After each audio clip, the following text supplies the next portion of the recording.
इसे आप राजनीतिक रसूख कहिए या फिर नियम कायदों को ठेंगे पर मार देने का हुनर, चाहे जो मनाए सो कह लीजिए, लेकिन इतना जरूर है कि उन साहब के व्यक्तित्व पर आरोपों की एक परत पड़ती जा रही है। गाहे बगाहे कलंक की कोई न कोई कथा पढ़ने के लिए मिलती है। ताजा तरीन कलंक कथा है सरकारी सर्किट हाउस पर अवैध कब्जा करने की। जी साहब, सही समझ रहे हैं आप, सही सुन रहे हैं आप। हम बात कर रहे हैं उत्तराखंड के पूर्व मुख्यमंत्री रमेश पोखरियाल निशंक की और उनके कलंक की।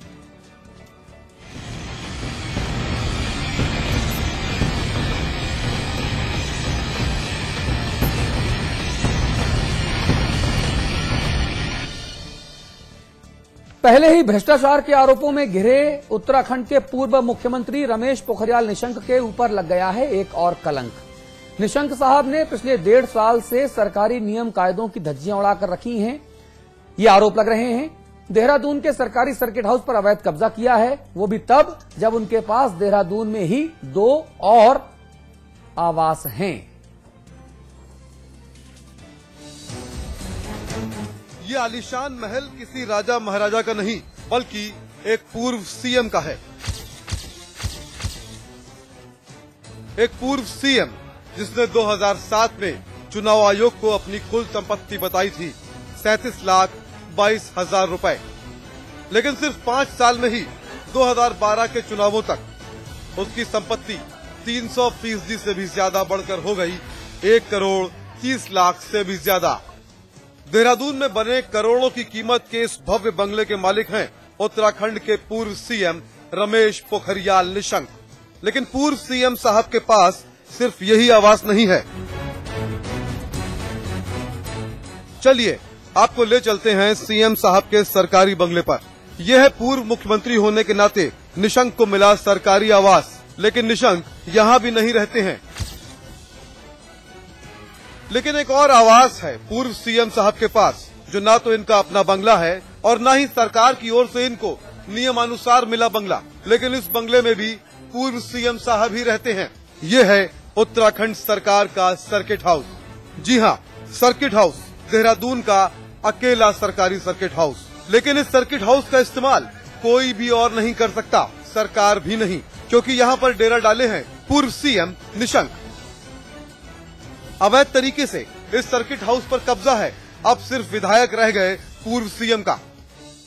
मैंने ये नहीं कहा कि उनको खाली करना चाहिए, नहीं करना चाहिए, लेकिन मैं समझता हूं कि बेहतर होगा कि वो जो हम लोगों ने सारे नियम और कानून बनाए, क्योंकि नियम और कानून भी विधानसभा के माध्यम से बनते हैं, और उन कानूनों का अगर अख्तियार किया जाता है, अमली जामा पहनाया जाता है, तो उससे मैं समझता हूं जनता में एक अच्छा संदेश जाता है। आपको बताते चलें कि निशंक ने सीएम के पद से 11 सितंबर 2011 को ही इस्तीफा दे दिया था। उसके बाद राज्य में बीजेपी चुनाव भी हार गई, यानी कि कुर्सी और सरकार दोनों ही नहीं रही। लेकिन 1.5 साल बीत जाने के बाद भी सरकारी सर्किट हाउस पर निशंक तमाम सरकारी इंतजामों के साथ अवैध कब्जा किए हुए हैं। आपको थोड़ा और पीछे लेकर चलते हैं। निशंक वही पूर्व सीएम है जिन्होंने नियमों का हवाला देते हुए 2011 में कांग्रेस के विधायक किशोर उपाध्याय को जबरदस्ती बदसलूकी करवाकर सरकारी आवास से बाहर करवा दिया था। जैसे उन्होंने हमारे साथ किया या बाकी और जो हमारे साथ के पूर्व मंत्री थे उनके साथ किया, उनसे आपने जो है वो किराया वसूली के लिए जो है कार्रवाई की है, ठीक वही कार्रवाई जो है वो निशंक जी के साथ भी की जानी चाहिए। सीएम के तौर पर निशंक को इस्तीफा देने के बाद से ही देहरादून की यमुना कॉलोनी में सरकारी निवास मिला हुआ है, और तो और उनके पास अपना आलीशान बंगला भी है। लेकिन फिर भी निशंक इस सर्किट हाउस को छोड़ने को तैयार ही नहीं है। तो क्या निशंक सरकारी संपत्ति को अपनी संपत्ति मानते हैं? क्या निशंक को नहीं पता है कि नियम के मुताबिक उनको पूर्व मुख्यमंत्री के लिए आवंटित आवास में ही रहना चाहिए? क्या निशंक को नियमों की कोई परवाह नहीं? पहले से ही भ्रष्टाचार के तमाम आरोपों से घिरे पूर्व सीएम निशंक पर यह है एक और कलंक। पंकज पवार के साथ ब्यूरो रिपोर्ट, देहरादून समाचार प्लस।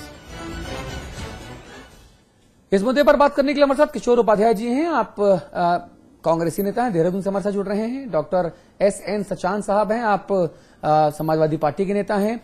इसके अलावा हमारे साथ समर भंडारी साहब हैं, आप सीपीआई की नुमाइंदगी हमारे साथ कर रहे हैं। बता दूं आपको कि भारतीय जनता पार्टी के किसी भी नेता ने इस मुद्दे पर अपनी कोई भी राय रखने से इनकार कर दिया है, ना पक्ष में ना विपक्ष में इस मुद्दे के। इसीलिए वो आज कोई नेता बीजेपी का आज हमारे साथ इस मुद्दे पर नहीं है। किशोर उपाध्याय साहब, ये एक और कलंक की खबर है, एक और कलंक का मामला सामने आया है। सरकार सिर्फ बात करती है, काम करती नजर क्यों नहीं आती, कार्रवाई करती नजर क्यों नहीं आती? ये अपने आप में एक बहुत बड़ा सवाल है और एक कलंकनुमा सवाल है। किशोर सिंह जी।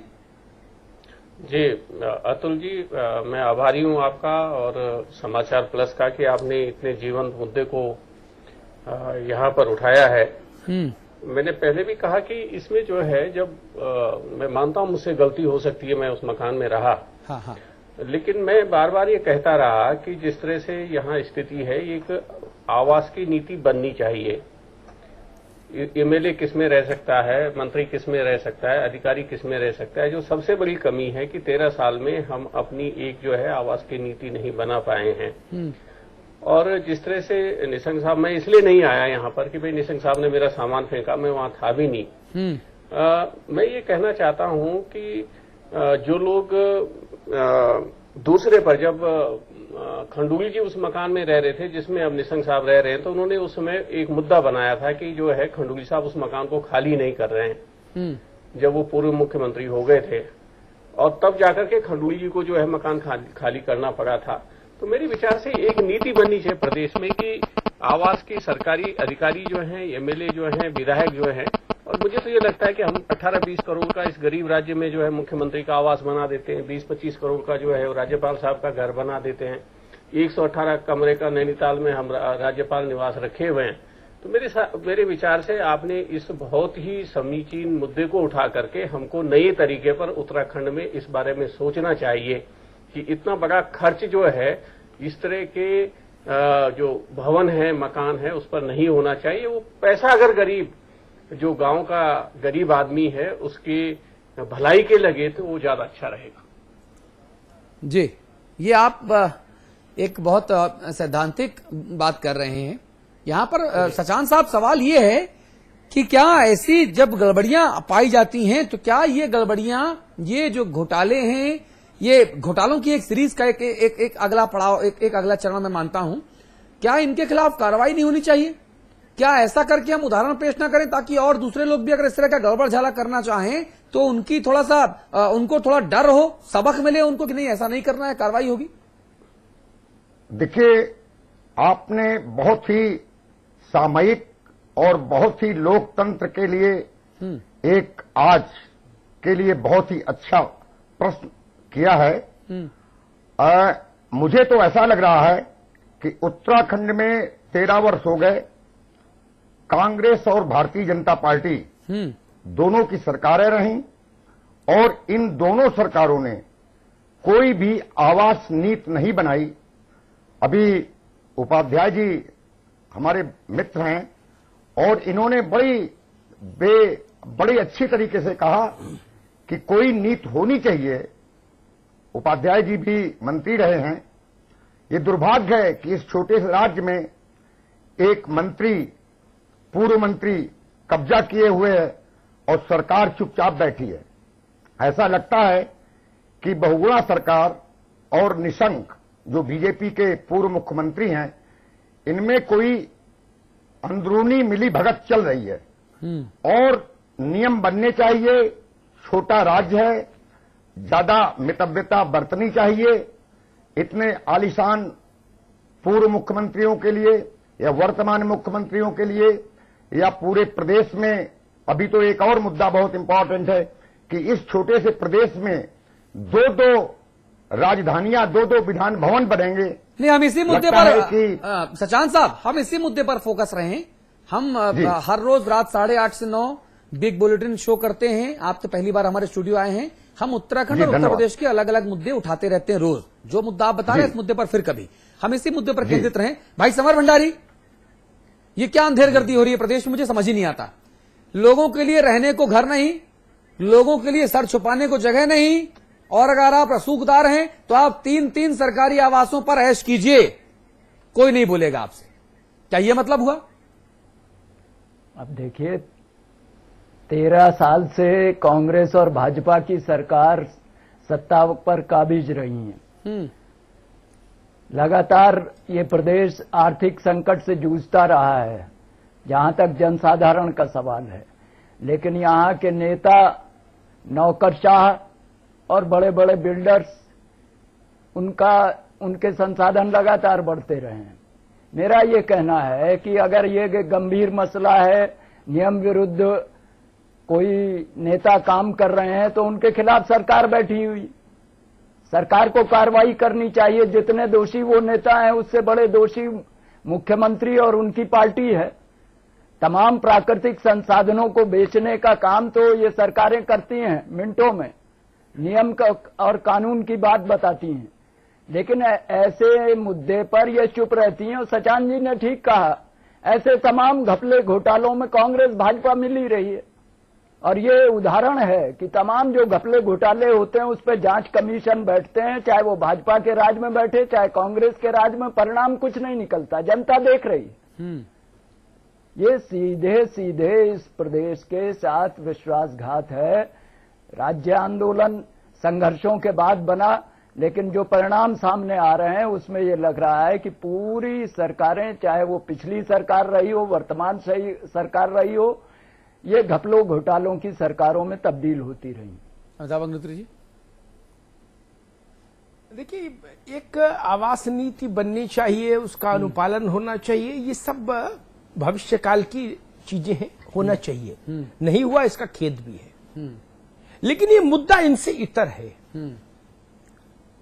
नीतियां जो हैं उनके बावजूद भी घोटाले हो गए।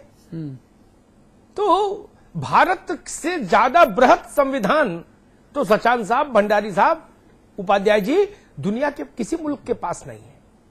फिर भी 2G 3G नाना प्रकार के जी हो जाते हैं ना। कानून तो यहां जरूरत से ज्यादा है, नीतियां जरूरत से ज्यादा है। उन नीतियों को ओढ़े कि बिछाए, ये कोई समझाए हमको ना। कोई चतुर सुजान ये तो बताए कि उन नीतियों को ओढ़ ले जनता, ये बिछा के सो जाए उन पर। क्या करें? नीतियां तो हैं। इस बहस में हम उलझेंगे तो मैं 100 नीतियां बता दूंगा जिनका उल्लंघन हुआ उत्तराखंड में 12 साल में। अब आते हैं आज के मुद्दे पर। केवल नीति नहीं है, इसलिए इस तरह के तमाम चीजों को नजरअंदाज कर दे या उनको डाइल्यूट कर दे, ये ठीक नहीं। कि नीति बनती तो ऐसा नहीं होता, नहीं। और जैसा समर भंडारी ने कहा कि ज्यादा दोषी सरकार है, मेरा इसमें थोड़ा अलहदा मत है। ये छोटे विधायक पार्षद का झंझट होता तो मैं चर्चा में बैठता नहीं, मैं नहीं बैठता चर्चा में। ये व्यक्तिगत नैतिकता का प्रश्न है, व्यक्तिगत नैतिकता का प्रश्न है। ये कानून, नीति, विधानसभा, लोक और राज्य संपत्ति अधिकारी से परे की चीज है, उससे बड़ी चीज है। ये सार्वजनिक जीवन में शुचिता का सवाल है। एक पूर्व मुख्यमंत्री छोटा मुलाजिम था क्या? पीडब्ल्यूडी में बाबू होते तो मैं चर्चा नहीं करता, पुलिस में दरोगा होता, इस कोतवाल होता तो चर्चा नहीं करता, उस पर क्या चर्चा करूं? लेकिन जो आदमी सूबे का मुख्यमंत्री रहा, और प्रथम दृष्टया जो बात समझ में आती है अनपढ़ से अनपढ़ आदमी को भी, कि भाई अगर मेरे पास उसी शहर में मेरा अपना बड़ा सुंदर खूबसूरत मकान हो तो मैं सरकारी मकान भी नहीं लूंगा। मैं कहूंगा भाई 4 सिपाही यही बैठा दो, मैं तो यही रह लूंगा।